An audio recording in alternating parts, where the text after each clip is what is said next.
सांगलीमध्ये खुनाचं सत्र थांबतच नसून गुन्हेगारी घटनांमध्ये दिवसेंदिवस वाढ होताना दिसते। आज सकाळी 100 फुटी रोडवरील घाटगे पाटील शोरूम समोर एका भाजी विक्रेत्याचं निगरून हत्या करण्यात आली।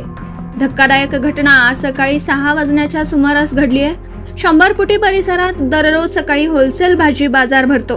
पहाटेपासून येथे विविध प्रकारच्या भाज्यांची खरेदी विक्री केली जाते।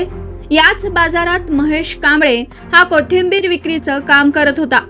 दरम्यान काही अज्ञात इसमांनी त्याच्या डोक्यात दगड व चाकूने वार करत त्याचा निगरून खून केला आणि ते आरोपी घटनास्थळावरून पसार झाले। प्राथमिक माहितीनुसार मृत महेश कांबळे याची गुन्हेगारी पार्श्वभूमी होती।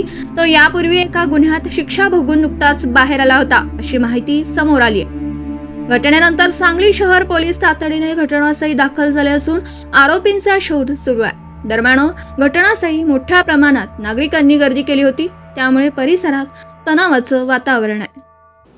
दिवसभरातील घडामोडींचा आढावा घेण्यासाठी पाहत रहा N24 मराठी न्यूज चॅनल।